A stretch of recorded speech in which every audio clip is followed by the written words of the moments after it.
que entre azul y buenas Sí, noches. más bien buenas noches. Buenos días a todos. Buen día. Buen día, buen día. Bueno, yo creo que lo más importante de hoy es que por fin terminó enero, ¿no? En el mes de enero yo pensaba el otro día para armar esta sección, mi forma de describirlo es como haber entrado a un cuarto, abrir la puerta, entrar a un cuarto y que nos recibieran a sillazos, ¿no? Entradas, sillazos, botellazos, todo. Yo creo que las 2 primeras semanas de enero nos lo pasamos así en la economía, en los mercados, en fin. Eh, en las siguientes 2 semanas, quizá en la tercera, pues empezamos como a tratar de identificar quién era el agresor, ¿no? Y qué estaba pasando, porque no, la verdad no era algo que hubiésemos esperado en diciembre, diría yo. Eh, y bueno, hacer una especie de recuento de daños, qué sé yo, medio tratar de entender. Ya más o menos restablecidas las heridas y ya sin tanto sillazo en la última semana eh, hicimos un intento, yo diría, de lo perdido. En parte porque el petróleo se recuperó un poco. Creo que el petróleo se recupera un poco pues básicamente por las fuertes caídas que había tenido en las semanas previas. No mucho más, ¿no? Quizá a finales de la semana pasada surgió, pues yo diría que es un rumor, porque no tengo ninguna evidencia de que haya un hecho ahí, de un posible acuerdo entre la OPEP y Rusia para recortar la producción, pero pues así como surgió y se animaron los mercados con ello un poco, pues así igual se vino desapareciendo esta idea, ¿no? Yo tengo mis dudas de que este tipo de acuerdos en primer lugar se anuncien, ¿no? antes de que se lleven a cabo, ¿no? Entonces, bueno, pues ahora nos encontramos ya en esta situación y aquí hay una pregunta que yo me he venido haciendo en estos días y que la planteo y les voy a dar mi hipótesis, ¿no? ¿Por qué después de un año y pico de baja del precio del petróleo tan importante como la hemos visto, de 70-75%, este ahorro que en teoría estábamos haciendo a nivel global, en algunos casos más, en otros menos, por esta causa, el ahorro en el consumo de energía que debía traducirse pues, en otro tipo de actividad económica, en otro consumo, no se ha reflejado. O sea, yo creo que más de uno debe estar preocupado, ¿no? ¿Por qué no ha pasado lo que suponíamos que iba a pasar? Y bueno, yo me atrevo a plantear una hipótesis, ¿no? En primer lugar, porque creo que no se nos ha olvidado lo que supone endeudarse, ¿no? Me refiero a que quizás ustedes se recuerdan que en buena parte la crisis del 2008-2009 surge entre otras cosas, ¿verdad? Por un tremendo endeudamiento, yo diría descontrolado de las personas, de los países, etcétera, ¿no? Y que en un momento dado, pues aquello que sostenía la credibilidad de deudor, pues se viene al suelo con la crisis de bienes raíces en Estados Unidos. Y ahorita parece así como lejísimos, ¿no? El tema de la subprime, etcétera. Sí, Que, pues aquí hablamos un montón de ello, ¿no? muchísimo de ello. Pero bueno, se cae el sistema financiero, se cae con él la economía, esto afecta a todo el mundo, en fin. Y creo, como digo, que no se nos ha olvidado lo que supone estar endeudarse, ¿no? Se habló mucho hace, pues no sé, algunos años, pocos años, 2 o 3 años atrás, de que sobre todo en la economía de Estados Unidos había un proceso de desendeudamiento. Yo creo que sí lo hubo, por supuesto, pero creo que no fue suficiente, probablemente, uno, y dos, pues como digo, la gente tiene o tenemos memoria, ¿no? de estas cosas, ¿no? Esa es la primera parte. La segunda es que tenemos enfrente un escenario de tasas a la alza. Poco, mucho, bueno, ahorita hablaré un poco más de esto más adelante, pero el hecho es que hay un escenario de tasas al alza y bueno, pues pensar en endeudarse con tasas al alza pues es casi apostarle a que uno se va a meter en problemas, ¿no?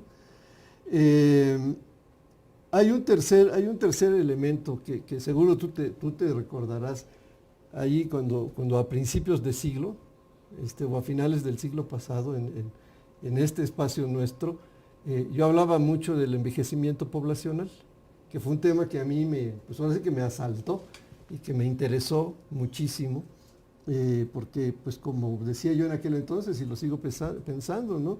Es una ola silenciosa, una gran ola de cambio silenciosa, ¿no? O sea, nosotros, las personas individualmente consideradas, no percibimos nuestro envejecimiento, menos el envejecimiento poblacional, ¿no? Pero es un hecho que está ocurriendo pues, por las razones que hoy ya todo el mundo habla, ¿no? En aquel entonces me tiraban un poco de loco, pero bueno, yo ya estoy acostumbrado a eso, soy loco, pero no soy inmenso, ¿no?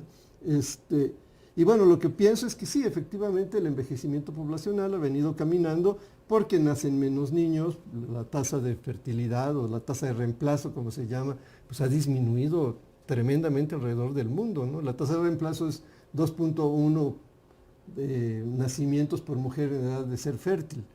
Y es 2.1 porque con un nacimiento, con un hijo, una mujer se reemplaza a sí misma. Con 2 hijos reemplaza a sí misma y a su pareja. Pero como nacemos un poco más hombres, más mujeres que hombres en la población, en el crecimiento, entonces ese 0.1 refleja ese pequeño desbalance. Pequeño. ¿No? Nosotros aquí en México estamos en la rayita, estamos justo en el 2.1, ¿no? Pero bueno, hay países, Europa por ejemplo, pues estamos hablando de 1.2 o 1.1 e incluso menos de 1, ¿no? Entonces, pues el envejecimiento está ahí. Cuando hablábamos hace 15 años o más de este tema, yo decía que pues íbamos a cambiar la forma de muchas cosas, de consumir, por ejemplo, de habitar y de ahorrar. Y resulta que después de todo este tiempo, cuando los que teníamos menos de 15 años, hace 15 años, hoy tenemos más de 15 años, y los que sigamos aquí por los próximos 20, pues vamos a tener 20 años más, punto, o sea, no hay que hacer tanto número, ¿no? Por lo tanto, hemos implícitamente cambiado nuestra forma de consumir, de habitar, de ahorrar, ¿no? Hoy las casas son cada vez más pequeñas, lo cual es perfectamente lógico, ¿no? Si las familias son más pequeñas, o sea, yo diría una familia normal, entre comillas, ¿no? De hoy es una familia de 3. Sí. Y hay un montón de gente que vive sola, ¿no? Por decisión, punto. Y antes pues las familias eran más grandes, ¿no? Pues, nosotros tenemos 3 hijos, ¿no? Sí. O sea, cada uno. Pues ahora, no sé, voy a poner mi propio ejemplo, ¿no? Yo tenía 21 años y tenía un hijo. Yo tenía 26 años y tenía 2. Yo tenía 39 años y tenía 3. Mi hija, saludos, su primer hijo lo tuvo a los 35. Fíjate. ¿Sí? La forma en que nos hemos venido reproduciendo ha cambiado diametralmente. Pero también eso deriva en que tenemos casas más chicas, nuestros autos duran más, vamos cambiando nuestra forma de consumir y empezamos a hacernos conscientes de que necesitamos ahorrar para nuestro retiro. Y entonces, bueno, pues por supuesto que yo reduzco mi porción de consumo y la paso al ahorro. Mejor o peor estructura para el consumo futuro. O sea, al final, consumir, ahorrar significa invertir, como digo yo, significa cambiar. Literalmente yo invierto esta cosa así, ¿no? Bueno, en finanzas invertir el presente por el futuro, ¿no? El consumo presente por el consumo futuro, que suponemos que va a ser mejor, si no, pues no consuman, ¿no? No invierta. Pero bueno, entonces esto lo que está haciendo desde mi punto de vista es que este nuevo flujo de recursos que deriva de la baja del petróleo, pues no nos lo estemos chachareando en consumo habitual, ¿no? Sino que una parte decimos, a ver, desendeúdate un poco más y otra ahorra un poco más, ¿no? Entonces, como digo, individualmente eso a veces no se nota y globalmente menos, pero lo que es un hecho es que esto sí está ocurriendo, o sea, sí estamos envejeciendo más rápido como población y por lo tanto estamos cambiando nuestra perspectiva. Pues ahí se las dejo como digo, como una hipótesis de por qué lamentablemente el crecimiento de la economía no es el que queremos en todas partes del mundo, empezando por nosotros, ¿verdad? Bien, la semana pasada la Reserva Federal no movió la tasa de interés, como habíamos comentado que pensábamos que no iba a ocurrir. lo cual pues animó de alguna manera al mercado. Creo que la Fed lo que trató de hacer en su comunicado fue, pues no asegurarle, pero sí insistirle al mercado en que no se van a volver locos, ¿no? O sea, no van a subir las tasas así o asado, sino que pues van a mantener esta postura que han manifestado de ir gradualmente, ligeramente, shallow, dicen, ¿no? Sí, de agua Bajito. bajita. Entonces, bueno, creo que el mercado lo compra, al menos lo compra en principio. Cuando la Fed en diciembre muestra sus pronósticos, los números que se hicieron hablaban como de un alza de 1% en este año, o sea, 4 alzas de 25 centésimas.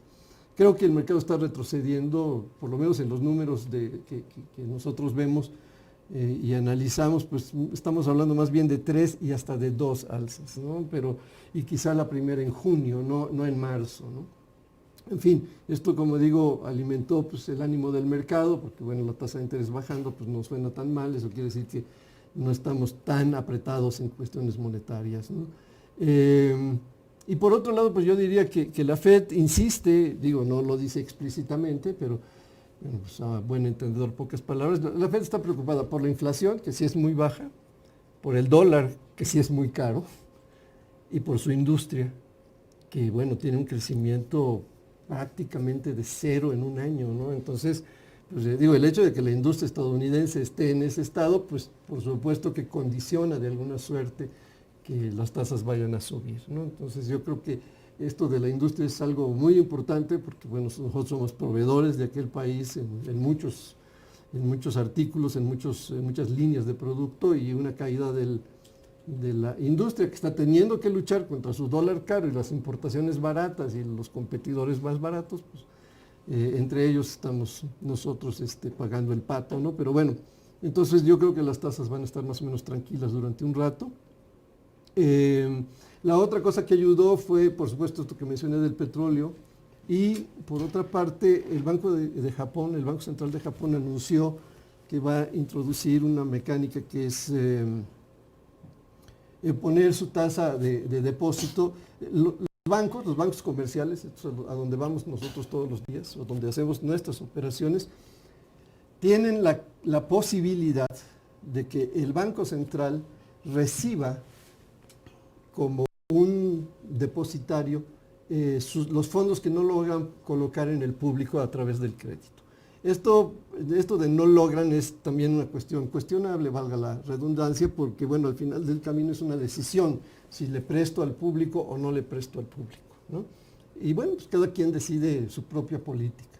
La única forma en que el Banco Central o los bancos centrales, el Banco Central Europeo lo viene haciendo desde hace un año, estimule que sí se le preste más al público para que la economía se anime, pues es decir, mira, tú puedes seguir depositando tu lana que antes yo te pagaba una tasa de interés chiquita, pero te pagaba una tasa de interés, ahora no, por cada peso que tú, o por cada euro, o por cada yen, o lo que sea, que tú deposites, porque soy tu depositario de última instancia, vamos a decirlo así, por cada peso que tú me traigas, cuando vengas yo te regreso 80 centavos, y hágale como quiera, ¿no? Entonces, bueno, en teoría, en la banca pues, la idea es ganar dinero, ¿no? Entonces, pues mejor lo prestamos que se lo seguimos dando al Banco Central, que es un préstamo al Banco Central, ¿no? Si va a funcionar o no, pues no lo sé, pero bueno, Japón, como ustedes saben, tiene las Abenomics famosas, ¿no? Porque Shinzo Abe pues, le puso así a su paquete de medidas, o el mercado se lo puso. Tiene un enorme paquete de apoyo fiscal, monetario, etcétera. Entonces parte de esto implica esto de la tasa negativa, que bueno, también pues no suena tan mal en términos de cómo los mercados lo perciben, ¿no? Pero bueno, yo creo que el driver del mercado sigue siendo el petróleo junto con los chinos. El problema es que el petróleo cotiza diario, ¿no? Entonces nosotros tenemos la intuición de que las cosas en China no van muy bien, y de rato en rato aparece un dato que medio lo confirma. La bronca con el petróleo es que lo vemos diario, en varias versiones, entonces nos preocupamos, yo digo que de más, ¿no?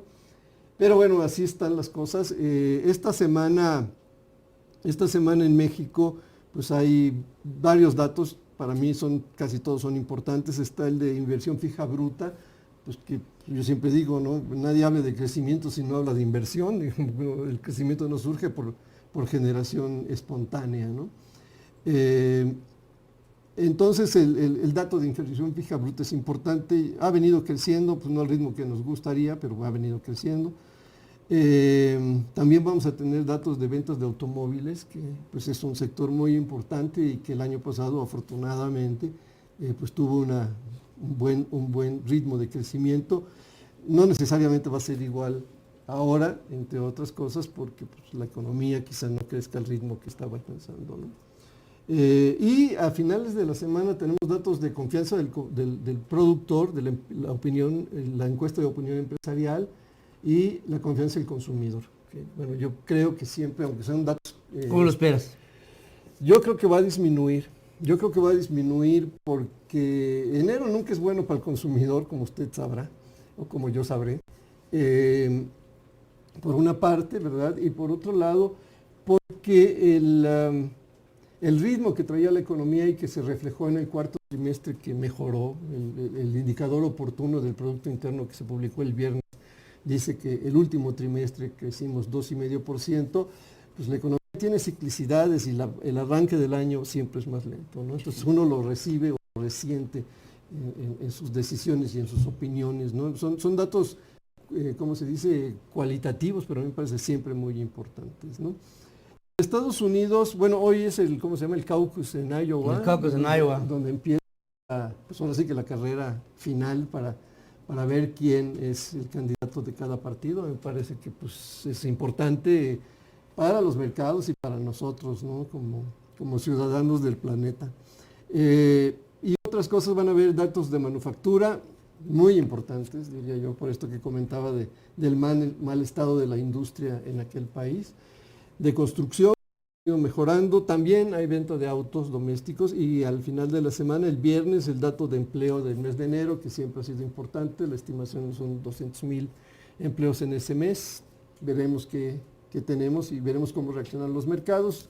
Hoy pues no hay mercado aquí, pero sí en Estados Unidos empezó bajando porque bueno, como decía yo, los chinos que aparecen de tanto en tanto mostraron un dato en términos de crecimiento de industria no tan bueno como se esperaba, pero en fin, con esos tenemos. Pues ahí está.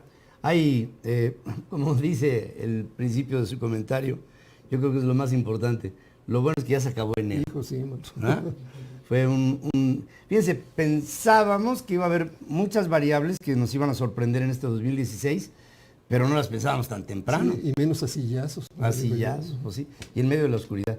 Bueno, gracias, querido. Al contrario. Como siempre, ahí están algunas de las expectativas que estamos esperando para los próximos días y meses en este curso de un 2016 que iremos, creo, viendo en el camino algunas opiniones de entes financieros internacionales en donde van a corregir constantemente el crecimiento de México y también del mundo. Así es. Así lo veremos.